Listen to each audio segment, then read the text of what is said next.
So the other day, the original Xbox turned 20 years old. That's right, 20 years ago, Microsoft entered the gaming space for the first time with this system. With it, brought some pretty cool ideas into gaming with things like the internal hard drive being standard across the board, as well as the Xbox Live functionality and some pretty good specifications for a game console. It really had us change the way we looked at these different systems. But with this now turning 20, Microsoft announced during that anniversary event that they were no longer going to be working towards any backwards compatibility for Xbox or Xbox 360 games going forward, which actually leaves quite a few games stranded on this system. And I wanted to talk about today why it's a good idea, I think, to pick one of these up and actually start collecting for it. In fact, I also want to do a bit of an upgrade for this Xbox that I got off of eBay, and that's solder an HDMI port to it. Guys, if you enjoyed these videos, make sure the like button helps out a ton. And if you're new here to the Spawn Wave channel, make sure you subscribe down below. So first, let's talk about how this is going to happen, because I had seen that MVG got an original Xbox system that had HDMI enabled with an HDMI port and custom board inside of it. And I've done these boards before. Well, I've at least installed them in things like the Dreamcast. I installed it in Nintendo 64. And for the most part, they've gone over really well and have given me some pretty good results. Sure, the image is a lot better. Obviously, we're pulling the signal directly from the board and the chips inside, but it also provides this extra convenience where you don't have to come up with a third-party cable or anything there externally to get it hooked up to your newer set, and also produce some unfortunate results at times. So hearing about the original Xbox HDMI board coming out was exciting, and here we have it now, the Xbox HD Plus from, I assume that's Make Megahertz. It's a kit that I had ordered months ago and it finally showed up. It comes with the board, cables, and even a mod chip, it looks like. I'm not installing the mod chip today for this specific build. I wanted to see how this system would do if it was completely stock with this HDMI port. So first thing we have to do is get the system apart, which is very easy for the original Xbox. In fact, if there's a system you would like to attempt working on for the first time, it would be this one. In fact, this is the system that I originally opened up back in the day and did a lot of work to that got me into working on different game consoles. But a couple of Torx screws on the bottom there, the lid lifts right off, and then we have our hard drive and our DVD drive. Couple of screws and some cables, those will pop right out. You can put them to the side. You don't have to take them out of their plastic casing at all. And then we'll see our board along with two heat sinks and a fan in the back. The fan unplugs and the heat sinks are held down with this little clamp system. They just have to kind of wiggle out slowly and it'll pop up.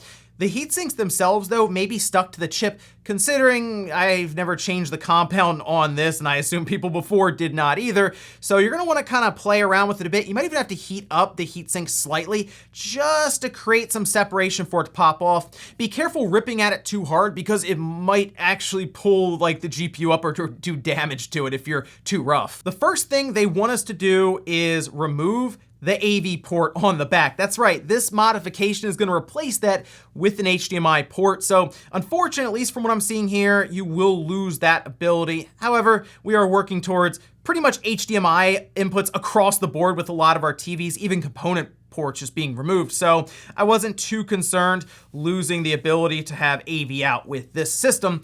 But what I did was I just heated the bottom of it with some hot air until everything became liquid, and then I just pulled the AV port out. They also have this QSB board that you have to install on the bottom side. It was pretty straightforward as it's already lined up there, so you mostly have to tack everything down and then make sure the extra components are connected. I did have to connect 4 points on the AV socket side, and the reasoning for this is if you don't have a cable plugged in to the Xbox when it looks to start up, it won't start up. It'll flash like red and green, and in order to trick it, by bridging 2 points, it will then believe that something is plugged in. In this case, though, we're just running video out through chips in that HDMI port and board. Anyway, we can look towards the encoder now, and this is the part that makes this entire installation difficult and something I don't recommend for most people, is what I will say. There is some micro soldering involved. You are soldering ribbon cables to legs on this encoder to pull all the signal we need for the video we're looking for to that board and the HDMI port.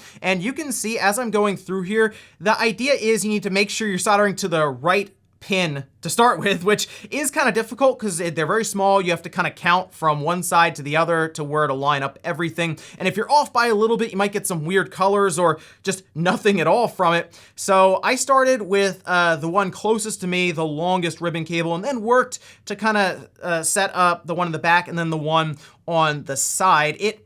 It was certainly a struggle to get everything lined up all at once. I kind of had to work things out as I went without soldering all the legs down, for example, on the nearest large cable. You also want to make sure you have plenty of flux down because it does take a little bit to get some of this older solder going. What I also did was went through and just added some new clean solder to all of the legs that I was going to be soldering to before I put the ribbon cables down. But once you got everything moving along and it was lined up, it was pretty straightforward. I would say out of all of the ones that I've done, the original PlayStation might have been hardest, although the Dreamcast was pretty difficult too. Basically what I'm saying is, out of all of these HDMI installations I've done, the original Xbox was on the easier side for me. We then have a couple of wires that we need to solder up: 5-volt SPDIF and then 1V8 and ground.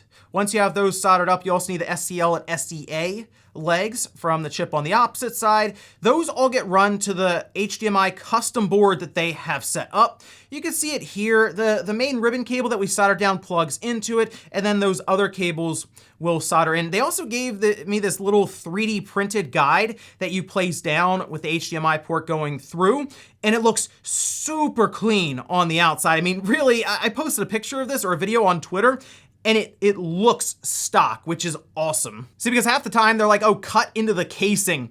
And it just, for me anyway, it just never looks right. So the idea of being able to just 3D print a large chunk so it matches up and for the most part blends in with that same black color scheme is great. Anyway, a few other small touches inside. There was like a component I had to remove next to the capacitor there. Plug everything in after screwing down that board, cross my fingers, and well, it came up, and I gotta say, it looks really good. I like the idea of just being able to plug it in without any issues to my monitor here, and it comes right up. I don't have to be concerned about a third-party cable doing some weird things. It actually fills up the entirety of my monitor at the main menu here, and I went into the resolution settings and told the system, yes, it supports 480p, 720p, and 1080i without any issues. And I have to say, the results are incredible. I mean, the original Xbox for its time was super impressive when you took into the account that it was going up against like the PS2 and the GameCube. For the most part, the Xbox was king when it came to the visual side of things, and obviously having basically off-the-shelf PC parts for the most part, Microsoft wasn't messing around. That showed through in a lot of games when it came to frame rate and resolution. Even effects and things like chaos theory with bump mapping was really cool at the time. And picking some of the right games to show off this modification, it really does show what the Xbox was capable. I mean, you pick Soul Calibur 2 as an example.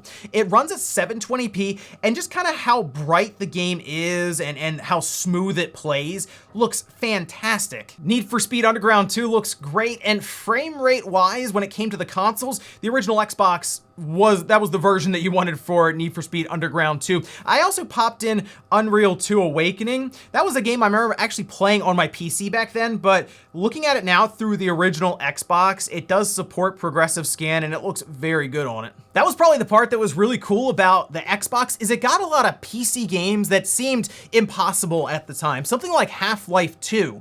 When that made the jump to console with the Xbox, it was a legitimately like, wow, that's really on a console like this. There are a lot of videos out there on YouTube that went over some of the tricks and just how far they had to push this Xbox to make that happen. Even something like Morrowind really pushed the system, where Todd Howard said, you may have been looking at a loading screen, or you thought you were. We were actually doing a soft reboot of the system so we could dump the RAM in time. But what's really cool about all of this is, after I did this modification for the Xbox, I became more mindful of, okay, which games supported 480p or 720p, because you look on the back and there's like a little section here that might say like 480p and it's lit up. A lot of games support those component cables they released, and in turn, this HDMI modification. You can still play games that don't have support for progressive scan, and the board will do its best to make sure it at least shows up well enough on your screen. But games like Chronicles of Riddick: Escape from Butcher's Bay, when you put it through this HDMI modification supporting 480p, it legitimately still looks good now. Obviously, you get the tried and true Halo 2 there, and Doom 3, which was another impressive one for console. The other thing that's nice about the Xbox, the games are all really cheap. Like, nothing has gotten to GameCube level yet, where you look at the top 20 or 30 games and they're all like above $100 or something.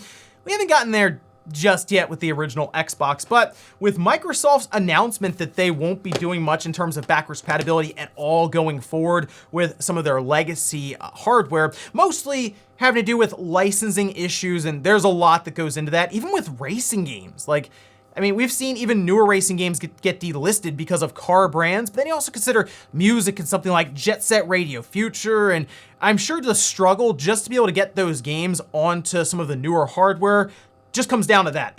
Not even a technical side. It's like, can we talk to all of these different companies to make this work? And then in turn, is it worth it for them to do that? And now I guess the real question is, do I remove this lightning skin? Because to me, it just screams early 2000s, doesn't it? Like, back then, you had skins like these stickers all over the walls at different EB Games or Walmarts or Kmarts or any of these different places.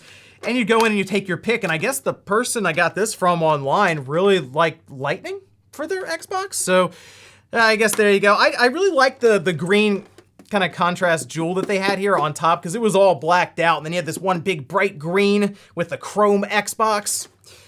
I will say, maybe I will go ahead and peel this off, make it look very, very stock. I also considered doing this modification again, but to one that, I mean, I really go all out with the mod chip, and we change out the hard drive with maybe an SSD even, and do all kinds of stuff with it. Maybe I'd collaborate, we'd get MVG in on this as well, since he's very knowledgeable with it. Let me know if that's something you'd like to see. Otherwise though, at this point, I just need to kind of clean it up some, just like a brush will do it. The thing that was really annoying about the original Xbox is it had like all these ridges here. So, I mean, dust and dirt would get in there, and it'd actually be pretty difficult to get it out.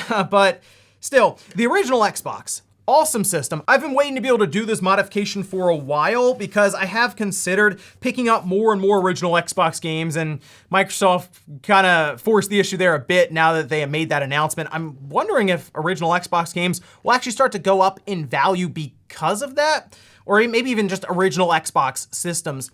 It's a cool mod to do if you're able to.